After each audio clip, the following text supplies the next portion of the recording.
Welcome to another deep dive. Today, we're diving into something you hear about constantly: antioxidants. It's everywhere, isn't it? Totally. We've got this great source material you send over, studies, articles, all that. And our mission really is to cut through the noise. We want to understand what oxidative stress, what free radicals really mean for your health. Mm-hmm.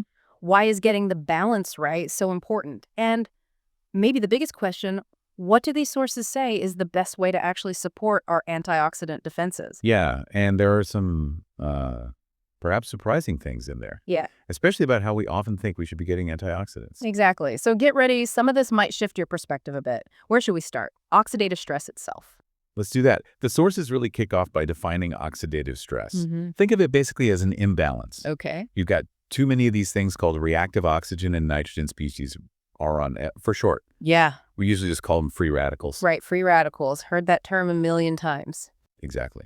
So too many of those compared to the body's ability to neutralize them with antioxidants. Yeah. It's like the scales are tipped. Got it. Too many attackers, not enough defenders.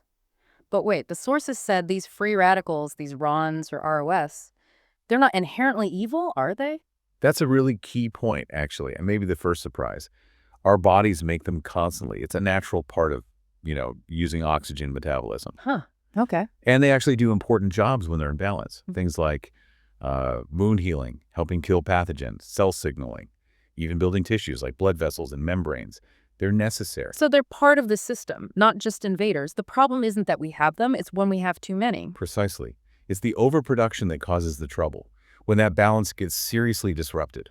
And the source material fingers the mitochondria, the cell's power plants, as the main production site? Yes, largely. When mitochondria generate energy through things like the electron transport chain, free radicals are sort of, a natural byproduct. It's essential for life, but it has this side effect. Okay, so it's built into the energy-making process. If that gets out of control, this oxidative stress, what happens then? What are the consequences according to the sources? That's where it gets quite serious. The research directly links uncontrolled oxidative stress to the aging process itself. Ah, aging. Okay. Yeah, specifically things like mitochondrial dysfunction, those energy factories getting worn out, Huh. but also DNA damage, mutations, telomere shortening. Telomeres, those protective caps on our DNA. Exactly. And cellular senescence cells basically getting old and stopping working properly, genomic instability. Mhm. It's all tied in with how we age at a cellular level. Wow. And it's broader than just aging, right? The sources mentioned connections to diseases? Oh, absolutely. The material states pretty powerfully that oxidative stress is involved in virtually every disease state. Every disease state. That's huge. It is. We're talking chronic degenerative conditions, cardiovascular disease, neurological problems like Alzheimer's or Parkinson's, respiratory issues, metabolic diseases like diabetes, and inflammatory conditions. And you mentioned inflammation. The sources talk about a link there, too. A very strong link. It's described as a two-way street. Oxidative stress fuels chronic inflammation, and chronic inflammation fuels oxidative stress. They sort of feed each other. Okay, so they go hand in hand. Tackling one helps the other. That's the idea presented, yes. All right, so we know what it is. We know the damage it can do. Logically, the next question from the sources is, what's causing this imbalance? Why do our bodies get overwhelmed? The sources point to a few major areas. First, environmental stressors, things we're exposed to. Like what? UV radiation from the sun, other types of radiation, pollutants, air, water pollution, tobacco smoke, heavy alcohol use, heavy metals, even certain drugs like some chemotherapy agents. These things directly increase free radical production.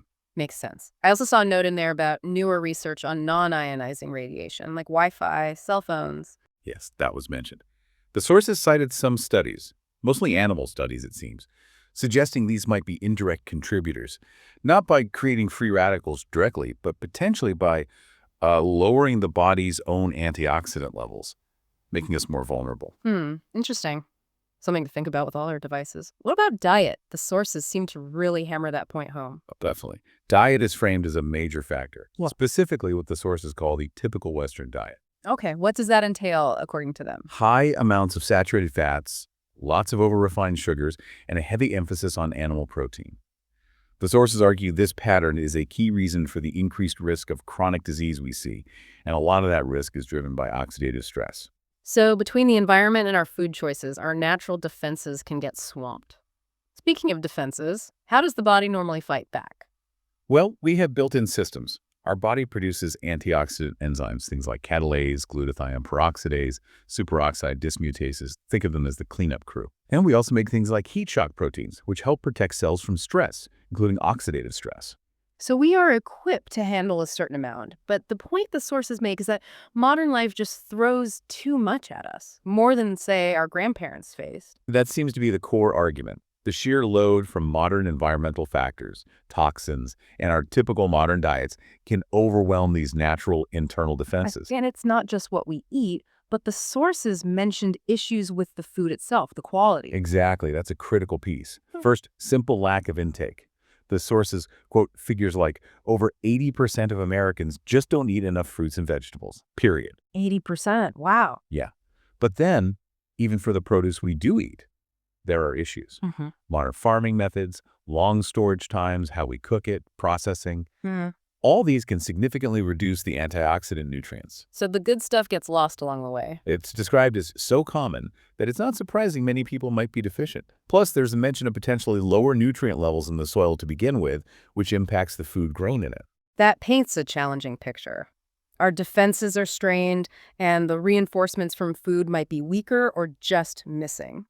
So what's the first line of defense recommended in the source material? Well, the most obvious starting point is to reduce the things you can control that crank up free radicals. Right. Cut back on excessive sun exposure without protection, avoid tobacco smoke, limit alcohol intake, and try to shift away from those foods identified as major contributors to high-fat, high-sugar processed stuff. Makes sense. Avoid the bad inputs Yeah, and then focus on the good ones. exactly. The core dietary advice is eat healthy foods that are naturally rich in antioxidants. Nature provides an incredible abundance, the sources emphasize. What kinds of foods are highlighted? Fruits and vegetables are top of the list, especially those high in vitamin C, A, D, and E. Also things like tea and the polyphenolic compounds found in foods like berries or even red wine in moderation. And there's solid evidence backing this up, right? The Yeah. sources mention studies on fruit and vegetable intake. Absolutely. Consistently, higher intake is linked to lower risks. Lower risk of cardiovascular disease, various cancers, and overall mortality dying from any cause. Mm-hmm. One study specifically showed higher intake reduced cataract risk. And a big meta-analysis was cited. Nearly 280,000 people found that eating 3 to 5 servings a day helped a bit with heart disease risk, but getting more than 5 servings daily. That led to a substantial 17% reduction. 17%. That jump from 3 to 5 servings to 5 plus really makes a difference then. It seems to, according to that analysis.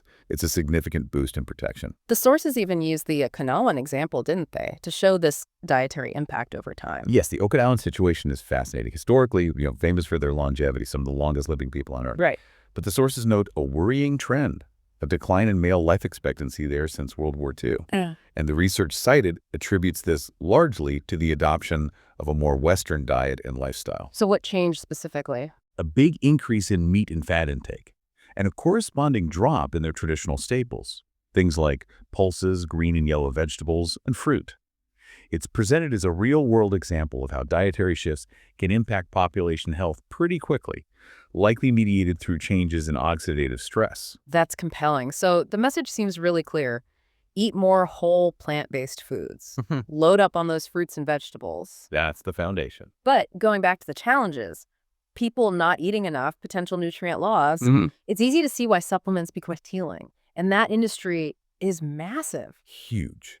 And the source material really digs into supplements, but maybe not in the way people expect. Some findings are described as quite surprising, even shocking, particularly about high-dose, single-nutrient antioxidant supplements. Shocking how, what's the issue with taking, say, a big dose of vitamin C or vitamin E on its own? Well, the core finding presented is that these high-dose isolated supplements often just don't work as expected. They don't provide the anticipated benefit. Okay, so maybe just ineffective. Sometimes, but it can be worse than that. The research suggests taking large amounts of just one or maybe a few antioxidants can actually disrupt the body's own intricate balance. Remember that scale we talked about? Yeah, the free radical versus antioxidant balance. Right. High doses of isolated nutrients can throw that balance off kilter, and the result can be minimal benefit, no benefit, or, concerningly, adverse effects. Adverse effects from antioxidants. That sounds completely backward. It does seem counterintuitive, doesn't it? But that's the paradox the sources stress. They explicitly state that some large studies observed an increase in rates of certain diseases, like cancer, and even higher overall mortality in groups taking high-dose single or limited antioxidant supplements for extended periods. Wow, an increase in risk. Not just no benefit, but actual harm. Uh-huh. How does that happen? Why would something good in food turn bad in a pill? The sources get into the potential mechanisms. Essentially, flooding the system with massive amounts of one antioxidant can interfere with important bodily processes. Some processes actually need a low level of free radicals for signaling or for immune function. High Okay. doses can shut those down inappropriately, or sometimes a compound that's normally an antioxidant can, at very high concentrations, flip and act as a pro-oxidant. Meaning it actually causes oxidative damage. Potentially, yes. Hmm. The example given is high-dose vitamin C, possibly causing lipid peroxidation damage to fats in cell membranes. Or you can push things too far the other way into something called reductive stress, which is like the opposite of oxidative stress, but can also be harmful and create its own problems. So it's really about delicate equilibrium. Too much is just as bad as too little, maybe worse in some cases. That's the strong message coming from the source material. Balance is absolutely key. And these large supplement doses have been potentially linked to issues in the cardiovascular, neurological, and metabolic systems. The sources highlighted a couple of really stark studies, didn't they? The Finnish study and carrot. Yes, those are powerful examples. The Finnish study looked at nearly 30,000 male smokers. They got either vitamin E, beta-carotene, both, or a placebo, Okay. And the results. over 5 to 8 years, and confirmed by an 18-year follow-up for the beta-carotene part. The findings were, well, concerning. Right. Those taking beta-carotene supplements had an 8% higher overall death rate and a significantly higher rate of lung cancer. Higher lung cancer in smokers taking beta carotene. Yes. The long-term follow-up really cemented that finding beta-carotene supplements seemed to increase lung cancer risk and mortality in smokers and should be avoided by them. Vitamin E showed mixed results, less prostate cancer, but more deaths from hemorrhagic stroke. That's sobering. What about the other one, the carrot study? You said that was even more alarming. It was. Carrot looked at beta-carotene again, plus retinol palmitate, a form of vitamin A, in people already at high risk for lung cancer smokers and asbestos-exposed workers. That trial was actually stopped ahead of schedule Why? What happened? because the group getting the supplements showed a 28% increase in lung cancer incidence compared to the placebo group. 28% increase. Yes. And a 17% increase in overall death, plus a higher rate of death from cardiovascular disease.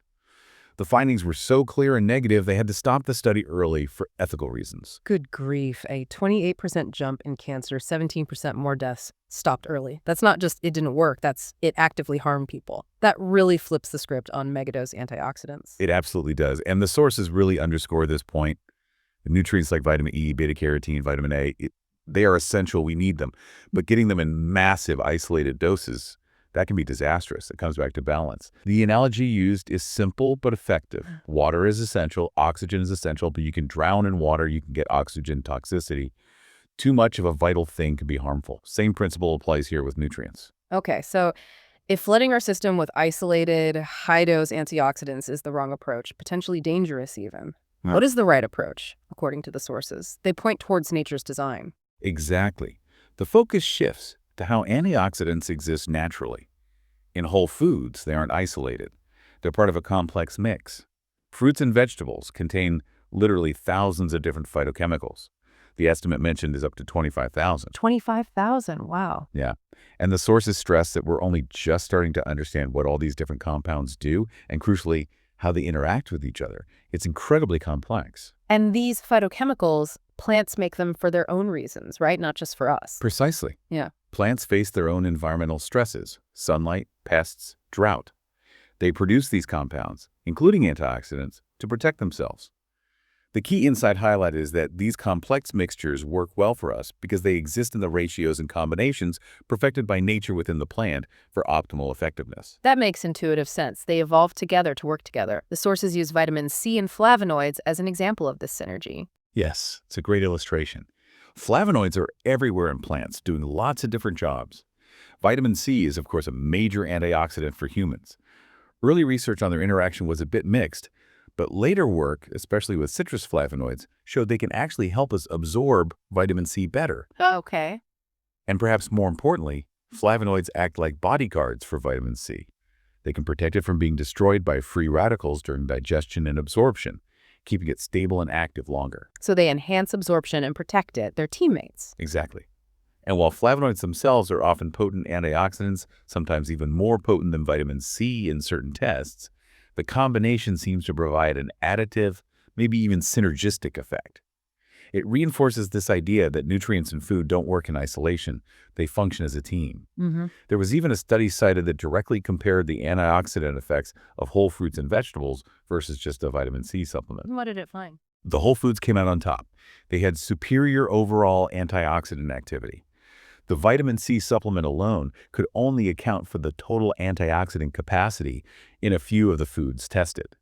In others, it was clear that other compounds were contributing significantly. That's a really strong argument for the whole food approach over just picking out one star nutrient. It really is. The conclusion drawn in the source material is clear. Antioxidants in food are designed to work in concert with countless other phytonutrients, and different antioxidants protect different parts of the cell. How so? Well, you have fat-soluble antioxidants like vitamins A, D, E, carotenoids. They protect the fatty parts of the cell, like the cell membrane. Then you have water-soluble ones like vitamin C, glutathione, many flavonoids. They protect the watery environment inside the cell. So you need both types working together for complete protection. Precisely. The most effective antioxidant strategy, the sources argue, protects all the different cellular compartments. And that comprehensive protection is exactly what you find naturally balanced in whole foods. Okay, this all leads to a clear picture. The ideal scenario is a diet packed with a wide variety of whole plant foods. But we keep coming back to the practical challenges people struggle to eat that way consistently, food quality issues. So, given all that, what's the recommended path forward? How can people realistically get effective antioxidant protection according to this material? The sources definitely acknowledge this reality. They mention that many scientists do think supplementation is often necessary today because of these dietary gaps and lifestyle factors. But, and this is the crucial, but it has to be the right kind of supplementation based on everything we've just discussed about balance and synergy. So, definitely not running out and grabbing the highest dose vitamin E capsule you can find. Definitely not, based on this research. Instead, the sources outline a specific two-part strategy they recommend for achieving safe and effective antioxidant activity. Okay, what's part one? Part 1 is foundational. Take a daily, high-quality vitamin and mineral supplement. The key here is reasonable amounts, aiming for roughly 100% of the recommended daily allowances for the key antioxidant vitamins and minerals. So, like a good basic multivitamin mineral. Essentially, yes. The idea is to cover the basics, ensure you have general micronutrient adequacy, and get baseline protection for both the fat-soluble and water-soluble parts of your cells. All right, cover the fundamentals. What's the second part? This sounds like where the whole food idea comes back in. Exactly. Part 2 is where you address the complexity and synergy of nature. The recommendation is to then take supplements that are made from flash, freeze-dried whole plants, ideally grown in native soils. Whole plants, freeze-dried, not extracts. Correct. The emphasis is critical. These supplements should provide a wide variety of whole foods. They contain the antioxidants and the thousands of other phytonutrients, all in the proportions set by nature within the plant, not just isolated, extracted single nutrients. So you're getting that natural balance and complexity just in a concentrated supplemental form. That's the concept. The research suggests this approach does a much better job because it mimics the synergy found in the actual plants. It's noted these whole plant supplements are often rich in beneficial compounds like polyphenols. That two-part strategy makes a lot more sense in light of the issues with high-dose single nutrients. First, build a solid foundation with basic vitamins and minerals. Then add the complex, balanced power of whole plants. It aligns directly with the evidence suggesting nature's combinations are superior and safer than trying to megadose isolated components. Okay, let's try to summarize this deep dive based on the source material. What are the absolute key takeaways for someone listening? Well, I think the core message is that our bodies are designed for balanced antioxidant protection, primarily from whole foods. Yeah. But modern life throws challenges at us: diet, environment, food quality, making it hard to get enough from food alone. So while supplementation can bridge the gap, the kind of supplement is crucial. The research strongly points away from high-dose, isolated nutrients, which can be ineffective or even harmful, and towards approaches that respect and replicate the balance found in nature. Whole food-based is key. And what about actionable steps? What can someone listening right now actually do based on these sources? The sources provide a pretty clear list. First, try to avoid or reduce activities and exposures that generate excess free radicals. Think excessive sun, smoking, heavy drinking. Makes sense. Control the inputs. Second, limit the foods that contribute heavily, primarily the typical Western diet pattern elements like excessive saturated fat and refined sugar. Okay. Third, and this is fundamental, eat a well-balanced diet rich in antioxidants. Aim for at least 3 servings of fruits and vegetables daily, but preferably 5 or more, focusing on variety. 5 plus for that bigger benefit we talked about. Right. Fourth, consider taking a basic daily vitamin and mineral supplement in reasonable amounts, around 100% RDA, for the antioxidant nutrients as a foundation.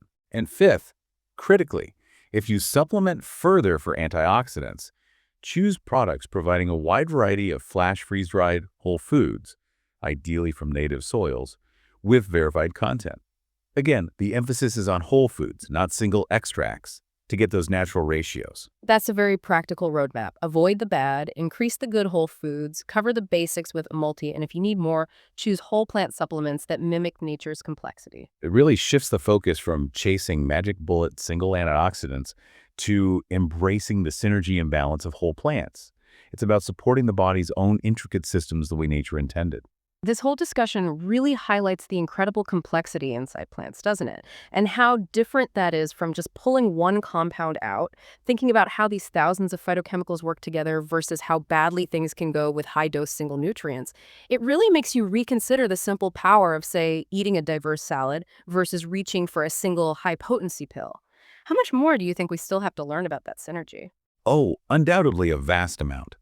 We're likely just scratching the surface of understanding those intricate interactions. Fascinating stuff. Well, thank you for walking us through all that source material. It's been incredibly insightful. My pleasure. It's important information. And thank you all for joining us for this deep dive.